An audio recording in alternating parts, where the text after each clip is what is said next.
यहाँ पर आदिवासी किसी अंडे पंडे और बाबा फाबा पे भरोसा नहीं करता है, क्योंकि इस देश में, जैसे आपने मेरी बहन को पूछा कि आपके यहाँ पे राम राज्य जरूरी है संविधान, मैं बोलता हूँ संविधान राज्य जरूरी है। में जाने के लिए उनका शुद्धिकरण किया गया है। मैं आपको बताता हूँ, आदिवासियों को मंदिरों में जाने की जरूरत नहीं थी, क्योंकि जिस देश में भगवान पैदा नहीं हुआ था तब से आदिवासी रहता है और आदिवासी इस देश का मालिक है।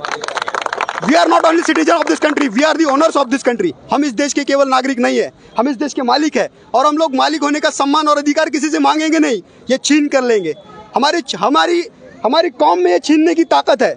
आदिवासियों के गद्दारों को मारो सालों को, आदिवासियों के गद्दारों को मारो सालों को। सरकार देश की चालक है, आदिवासी देश का मालिक है। सरकार देश की चालक है, आदिवासी देश का मालिक है। सरकार देश की चालक है, आदिवासी देश का मालिक है। आवाज दो,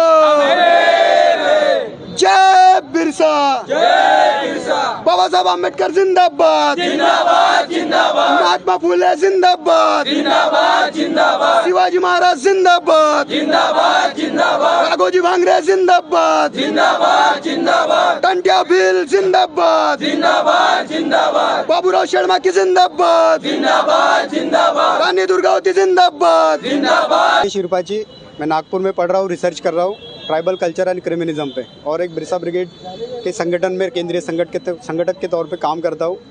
आज आपने जैसे आपने बताया कि आप रिसर्च कर रहे हैं, तो आपको क्या लगता है कि देश भर में आदिवासियों पर किस तरह से अन्याय अत्याचार हो रहा है? बिल्कुल, मैं वही बात बताना चाह रहा हूँ कि किस तरीके से आदिवासियों के ऊपर अन्याय अत्याचार होता है। विश्व में भारत पहला ऐसा देश है जहाँ के मूल मालिक यानी आदिवासियों के ऊपर जानवरों जैसा व्यवहार होता है। ये पहली बात है। दूसरी तरफ हम लोग देख रहे हैं कि आज जिस निश्चित को लेकर हम खड़े हैं, केवल मणिपुर की बात कर रहे हैं। वाई मणिपुर? अगर यहाँ पर गैर आदिवासी लड़की होती तो भारत बोलते हैं, आदिवासी लड़की है इसलिए आप मणिपुर बोलेंगे, क्यों? क्या ये आदिवासी भारत नहीं है? ये आदिवासी भारत है, और वो लड़की केवल मणिपुर की बच्ची नहीं है, वो केवल आदिवासियों की बच्ची नहीं है, वो भारत की बच्ची है। भारत के हर धर्म के, हर जाति के, हर पंथ के लोगों ने उस निश्चित को लेकर सामने आना चाहिए था। हम लोग देखते हैं कि नेताओं की जब पार्टी रहती है, नेताओं की जब कार्यक्रम रहते हैं, तो कतार में लोग खड़े रहते हैं। आज एक महिला की इज्जत की बात आ गई है। इज्जत होती है, महिला की हो या पुरुष की हो, गाय की हो या बैल की हो, इज्जत होती है। यहाँ पर महिलाओं ने, पुरुषों ने एक साथ डट कर खड़े होना चाहिए था, कोई नहीं दिख रहा है। और यहाँ पर हम लोग देख रहे हैं सबका साथ सबका विकास के नाम पर जब मोदी जी प्रचार कर रहे थे, तो ये जो युवा है ये बड़े पैमाने पे मोदी जी के साथ में था। बिल्कुल साथ में नहीं था, ये ढोंग है।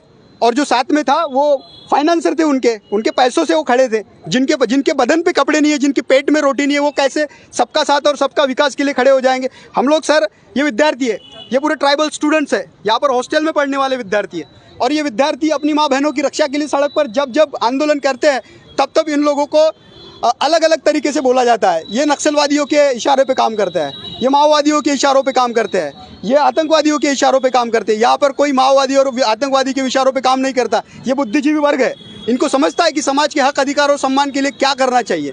ये बात हम लोग देख रहे हैं कि पूरे राष्ट्र में, पूरे भारत में अलग अलग तरीके के क्रोनोलॉजी चलाई जा रही है। हम लोगों को अलग अलग तरीके के नाम दिए जा रहे हैं। एक बात निकल के आ रही है कि पूरे देश के लोगों का सम्मान किया जाएगा और यूसीसी कानून के माध्यम से सबके अधिकार एक बराबर किए जाएंगे। बिल्कुल, तो खुश नहीं है आप? ये जो यूनिफॉर्म सिविल कोड की बात कर रहे हैं आप, यूनिफॉर्म सिविल कोड, इसके विरोध में तो डॉक्टर बाबा साहब अम्बेडकर भी थे।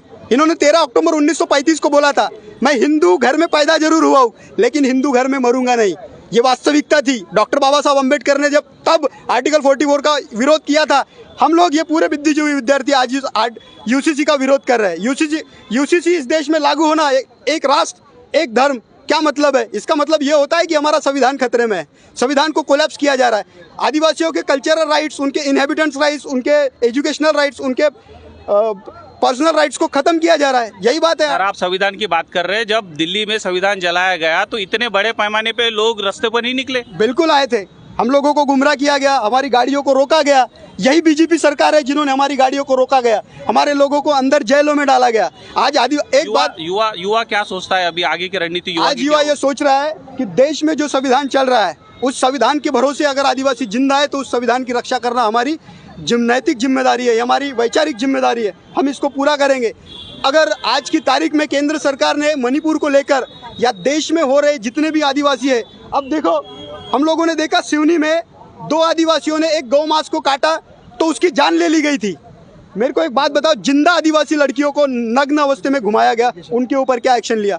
हमारे आदिवासी भाई के ऊपर मूता गया, उसके ऊपर मूत्र विसर्जन किया गया, उनके ऊपर क्या एक्शन लिया गया? ये लोग गोमूत्र पीते हैं और उसको पवित्र बताते हैं और वही पवित्र मूत्र हमारे ऊपर विसर्जित करते हैं। इसका ये कौन सी साइंटिफिक रीजन है तुम्हारे?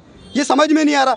मालवा नेमाड़ में देखो, सर बड़े पैमाने पे बाबाओं ने इस देश में कार्य कर रहे हैं और इस देश को हिंदुत्व राष्ट्र घोषित करेंगे ऐसा बता रहे हैं सब। बिल्कुल नहीं होगा। यहाँ पर आदिवासी किसी अंडे पंडे और बाबा फाबा पे भरोसा नहीं करता है, क्योंकि इस देश में, जैसे आपने मेरी बहन को पूछा कि आपके यहाँ पे राम राज्य जरूरी है संविधान, मैं बोलता हूँ संविधान राज्य जरूरी है। आपने उसको एक सवाल पूछा कि द्रौपदी राष्ट्रपति को मंदिर में जाने के लिए उनका शुद्धिकरण किया गया है। मैं आपको बताता हूँ, आदिवासियों को मंदिरों में जाने की जरूरत नहीं थी, क्योंकि जिस देश में भगवान पैदा नहीं हुआ था तब से आदिवासी रहता है और आदिवासी इस देश का मालिक है। We are not only citizen of this country, we are the owners of this country. हम इस देश के केवल नागरिक नहीं है, हम इस देश के मालिक है और हम लोग मालिक होने का सम्मान और अधिकार किसी से मांगेंगे नहीं, ये छीन कर लेंगे। हमारी कौम में ये छीनने की ताकत है।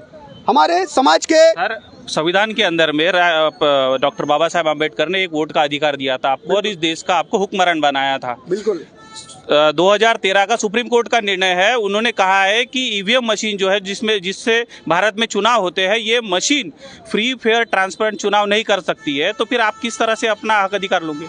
सर देखिए, हम लोग इस बात को मानते हैं कि बाबा साहब आम्बेडकर ने हम लोगों को वोट देने का अधिकार किया, लेकिन हम जिन लोगों को हमारा सामाजिक प्रतिनिधित्व बनाकर एक रिजर्वेशन के माध्यम से पार्लियामेंट में भेजते हैं, विधानसभा में भेजते हैं, हमारे समाज को ऐसी अवस्था में खड़ा किया है। नहीं तो आदिवासी समाज की अवस्था व्यवस्था और आवश्यकता के बारे में अगर ये सोचते तो आज हमारी माँ बहनों को सड़कों पर नंगा नहीं किया जाता। ये पूरे देश की हालत है। जो 217 SC ST के MP लोग हैं वो क्या इस सरकार को गिरा सकते हैं? बिल्कुल गिरा सकते हैं, अगर उनकी नीयत है, उनकी रगों में, उनके लहू में अगर आदिवासियों का खून बह रहा है, SC ST OBC का खून बह रहा है, उन लोगों में, इस देश के स्वतंत्र वीर जितने भी आदिवासी महावीर हैं, उन लोगों के विचारों के संघर्ष से अगर चल रहे तो वो गिरा सकते हैं। और अगर ये गंदी नीयत की सोच है, अगर ये खूंटे से बंधे हुए बैल है, तो बैल कभी भी इशारे पे काम करता है और वो इशारे पे काम करता जाएगा। आने वाले समय में पूरा आदिवासी समाज, पूरा बहुजन समाज, मुस्लिम समाज, OBC समाज, आने वाले समय में ऐसी षड्यंत्रकारी और सत्ताधारी जमात को ये पाठ पढ़ाएगी और ये हम लोग यहाँ पर खड़े होकर बात कर रहे हैं। तो ये है बाबा साहब के सपनों का भारत। बाबा साहब ने इस देश में शिक्षा को प्रभुत्व दिया। उन्होंने कहा था जब भी शिक्षा जो है वो शेरनी का दूध है और जो पिएगा वो इस तरह से दहाड़ेगा। इस देश में 2 तरह के युवा नजर आते हैं, एक वो युवा जो कंधे पे कावड़ लेकर घूमते हैं और एक वो युवा जो आज अपने समाज के, अपने देश के, अपने बांधवों के, इस भारत देश के हक अधिकारों के लिए लड़ने की बात करता है। तो हम तो देखना चाहेंगे कि इस तरह का भारत ये जल्द से जल्द निर्माण हो और युवा जो है ये इस देश की सबसे बड़ी ताकत है और यही ताकत इस देश को फिर से इस दुनिया का विश्व गुरु बनाने में सक्षम है।